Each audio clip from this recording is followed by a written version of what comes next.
Hello friends, welcome back to Gupta smart classes. आज हम लोग जो यूनिट एंड थर्मोमेट्री चैप्टर देख रहे हैं उसका लास्ट टॉपिक देखेंगे, thermal conductivity, coefficient of thermal conductivity and linear thermal expectation. इससे 1 MCQ डेफिनेटली एग्ज़ाम में आएगा। वो टोटल इससे 6 क्वेश्चंस एग्ज़ाम में आएंगे। ठीक है, तो जो भी वीडियो 2-3 वीडियो, एक इसका हीट ट्रांसफ़र का, एक इसका कन्वर्जन का और एक इसका 3, और ये लगा के 4th वीडियो है। आप 4 वीडियो देख लीजिए। अगर 6 में से 5 क्वेश्चंस डेफिनेटली एग्ज़ाम में आएगा। कॉन्सेप्ट आपका क्लियर है, 5 क्वेश्चन इस वीडियो से ही आएगा, जस्ट गो थ्रू इट। तो आज हम लोग क्या देखेंगे? Thermal conductivity, coefficient of thermal conductivity and linear thermal expression. ठीक है, तो what is thermal conductivity? Thermal का मतलब होता है हीट। ठीक है, तो the ability of material to conduct the heat through it is known as thermal conductivity. मतलब किसी भी मटेरियल का कितनी एबिलिटी है, कितनी क्षमता है, जो उससे कितना हीट पास कर सकता है, is known as thermal conductivity. ठीक है, अब ये डिपेंड कैसे करता है, जैसे इसका मतलब ये फॉर्मूला क्या होता है, तो हम क्या ले लिए, एक रॉड है। ये क्या है? एक रॉड है। ठीक है, रॉड इस शेप का है। इस साइड में दोनों जो सर्कल है उसका एरिया क्या है? ए है। ठीक है, इस साइड का टेम्परेचर क्या है? T1 है। इस साइड का टेम्परेचर क्या है? T2 है। इसका लेंथ क्या है? L है। और इसमें Q हीट फ्लो करती है। T1 का टेम्परेचर क्या है? T2 से ग्रेटर है। तब द हीट क्यू किस पे डिपेंड करेगा? तो देखते हैं, जो हीट क्यू है वो डायरेक्टली प्रोपोर्शनल टू एरिया होगा। मतलब अगर वो उसकी एरिया बड़ी है तो उससे ज़्यादा हीट फ्लो करेगा, वो ज़्यादा हीट ऑब्जॉर्व करेगा। सेम वे जैसे हम देख रहे थे कि अगर 2 लीटर पानी को गर्म करें, लास्ट लेक्चर में बताया था मैंने, अगर 5 लीटर पानी को गर्म करें तो उसमें क्यू डैश क्या होता है? क्यू से ज़्यादा होता है। कि अगर 5 लीटर पानी को गर्म करना है और 2 लीटर को गर्म करना है तो हमें क्यू 5 लीटर में ज़्यादा हीट प्रोवाइड करना होगा। तो Q is directly proportional to area. फिर Q is directly proportional to temperature difference T1 minus T2। मतलब हीट कैसे फ्लो करता है, हमने लास्ट लेक्चर में बताया था, higher temperature to lower temperature, तो T1 माइनस T2। फिर Q is directly proportional to time. Obvious सी बात है, जितना टाइम ज़्यादा होगा उतना हीट फ्लो करेगा। अगर हम सेम 5 मिनट में कोई हीट सप्लाई कर रहे हैं, कोई 30 मिनट में सप्लाई कर रहे हैं, तो 30 मिनट में क्या होगा? हीट ज़्यादा सप्लाई होगा।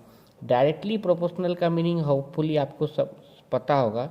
मतलब अगर ये बढ़ेगा तो ये भी बढ़ेगा, अगर टाइम बढ़ेगा तो हीट भी बढ़ेगा, एरिया बढ़ेगा तो हीट भी बढ़ेगा, टेम्परेचर डिफरेंस बढ़ेगा तो क्यू भी बढ़ेगा।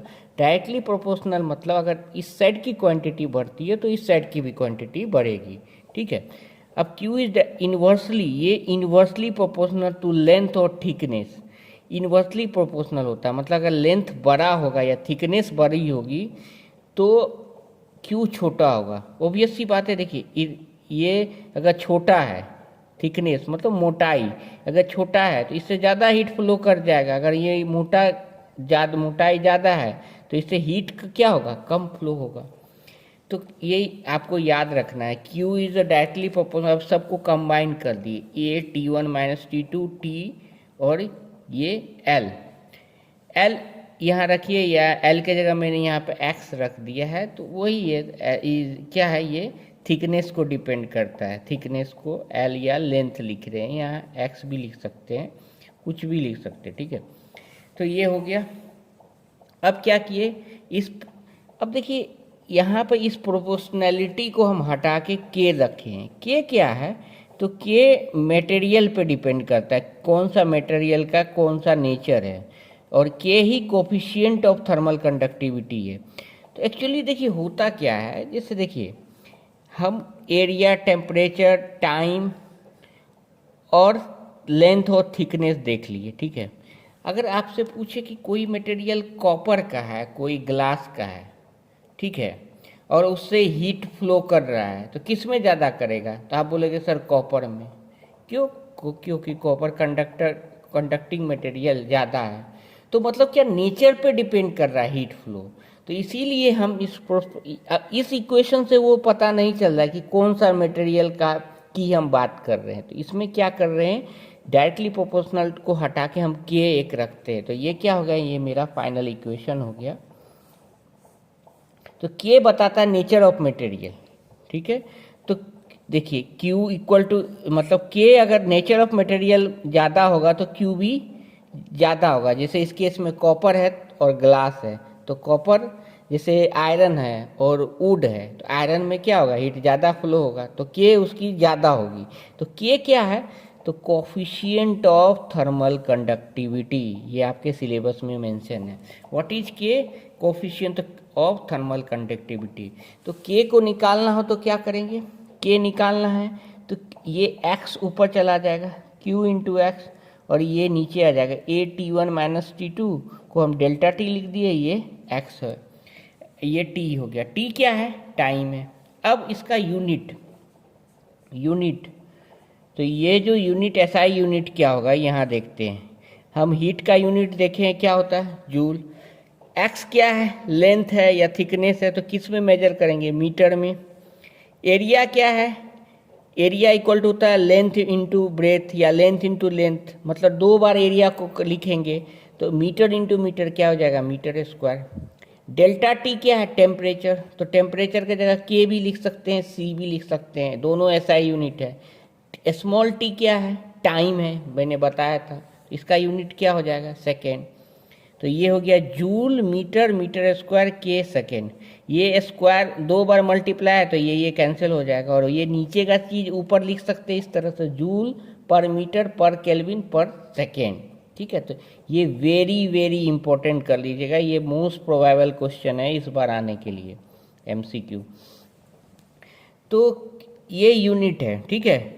अगर केल्विन के जगह सेंटीग्रेड भी रखेगा तो चलेगा। कैसे करना है आपको बस एक बार याद रखना है, के का formula K equal to Q into x, x के जगह आप एल भी लिख सकते हैं, एल भी लिख सकते हैं, Q into L A delta T into T, ठीक है। तो ये यूनिट हो गया, ठीक है। अब ये देखिए जूल पर सेकेंड, जूल पर सेकेंड ये ऐसे यहाँ लिखे और इसको ऐसे लिखते हैं। ये जूल पर सेकेंड जो होता है वो पावर होता है। पावर इक्वल टू क्या होता है, हमने याद होगा, मैंने पढ़ाया भी था मोशन में, वर्क बाय टाइम होता है, ठीक है। तो ये जूल हो गया डिवाइडेड बाय सेकेंड, तो जूल पर सेकेंड को फिर वर्क बाय टाइम, तो जूल पर सेकेंड को हम वाट बोल सकते हैं। तो ये भी एक इस तरह से भी आपको दिया जा सकता है। तो इसका यूनिट क्या हुआ, जूल पर सेकेंड पर मीटर पर केल्विन। जूल पर सेकेंड को क्या बोल सकते हैं, वाट, तो डब्लू पर मीटर पर केल्विन होगा। तो ये वेरी वेरी इंपॉर्टेंट है, इसे याद करके हमें रखना है। अब क्या इसमें से ही कंसेप्ट आता है कि कंडक्टर, आपको पता है कंडक्टर क्या, जिससे हीट इजीली पास हो जाए उसके कंडक्टर, एग्जाम्पल आयरन हो गया, कॉपर हो गया। इंसुलेटर क्या होता है, जिससे हीट इजीली पास न हो, तो जैसे एग्जाम्पल क्या हो गया, वुड हो गया, ठीक है। तो ये थर्मल कंडक्टिविटी होगी। अब है एक थर्मल एक्सपेंशन। तो एक्सपेंशन का मतलब क्या होता है, बढ़ना, ठीक है। तो ये वैसा फेनोमेना, थर्मल का मतलब क्या होता है, हीट, मतलब हीट प्रोवाइड करने से, the phenomena of change in dimension of an object. Dimension मतलब लेंथ बढ़े, ब्रेथ बढ़े, एरिया बढ़े, the phenomena of change in dimension of an object due to heat supply, मतलब हीट सप्लाई करने के बाद उस ऑब्जेक्ट में जो चेंजेज होता है, चेंजेज किस टर्म में होगा, लेंथ में हो सकता है, एरिया में हो सकता है, वॉल्यूम में हो सकता है। तो ये जो चेंजेज होगा उसी को हम थर्मल एक्सपेंशन बोलते हैं। क्लियर है।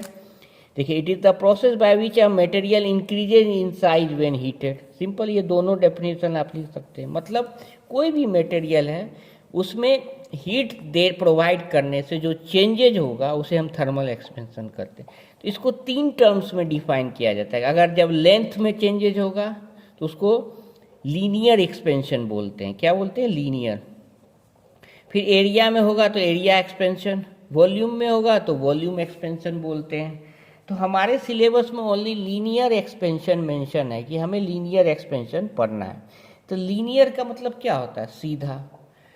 तो सीधा मतलब क्या, यहाँ जब हीट प्रोवाइड करने से लेंथ में कोई चेंजेज आए, जब इंक्रीज इन टेम्परेचर में लेंथ में चेंज हो, जैसे सपोज कोई रॉड है, उसकी लेंथ L है, हीट हम प्रोवाइड किए, टेम्परेचर इंक्रीज किए, तो पहले T था, अब T प्लस कोई डेल्टा T टेम्परेचर कर दिए, जैसे 5 डिग्री हो तो अब 10 डिग्री कर दी, तो इसका लेंथ डेल्टा L बढ़ गया, मतलब चेंज इन लेंथ, मतलब कुछ भी लेंथ बढ़ गया, तो वो क्या हो गया? लीनियर एक्सपेंशन हो गया।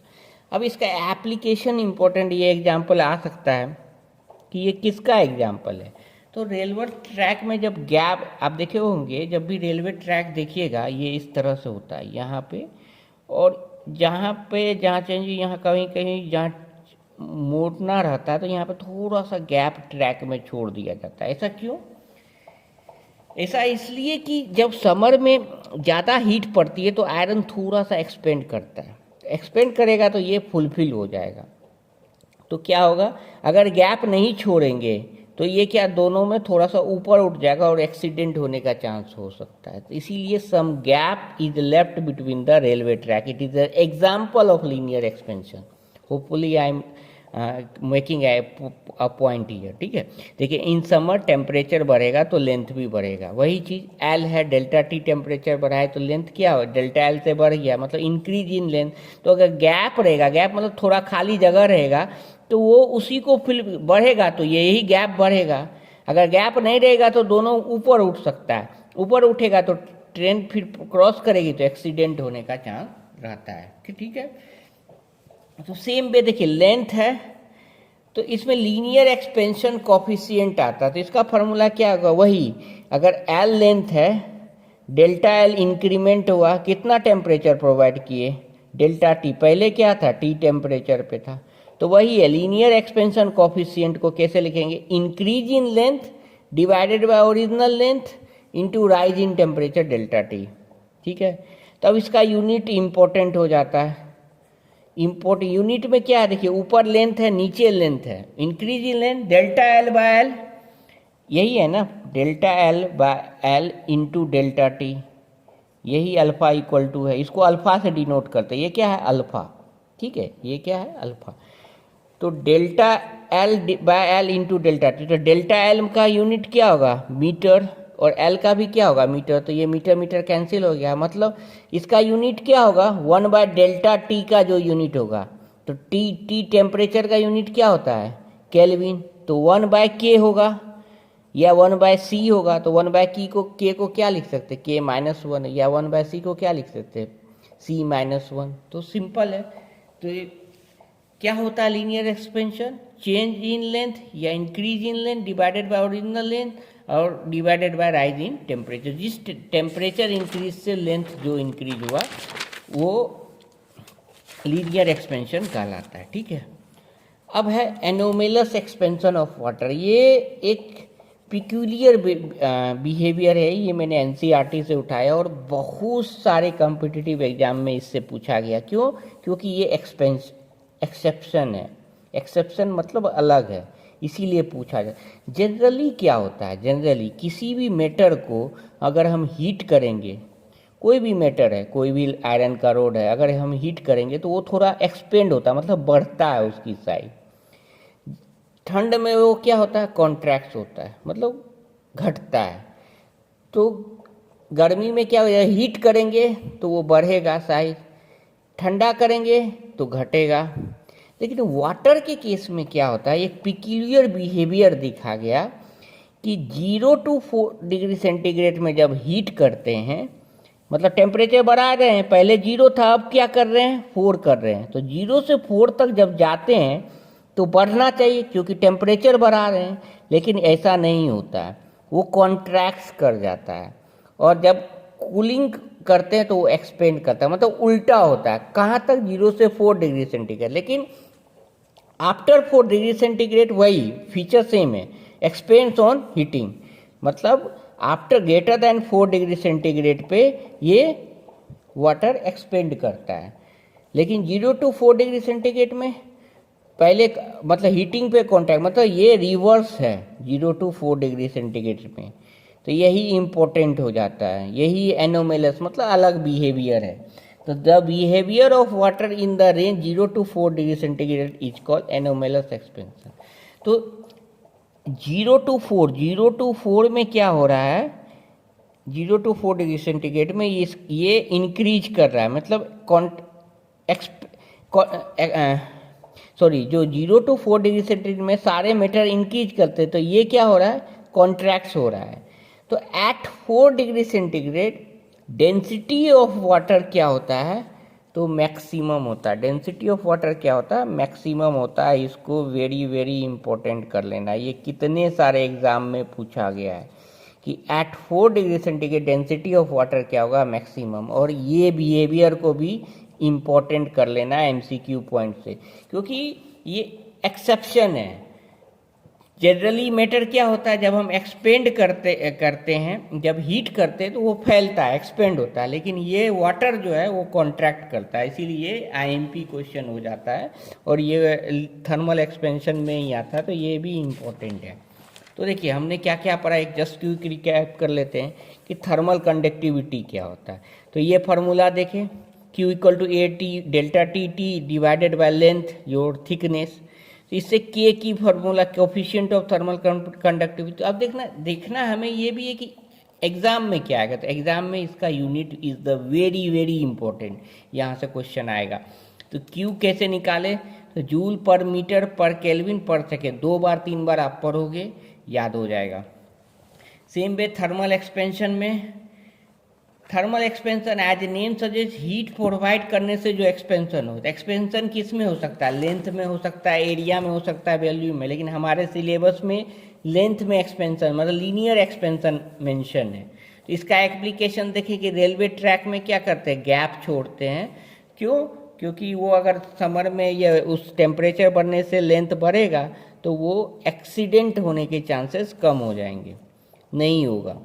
और लीनियर एक्सपेंशन का फार्मूला क्या हो, कोफिशिएंट ऑफ लीनियर एक्सपेंशन क्या होता है, तो increase in length by original length into rise in temperature.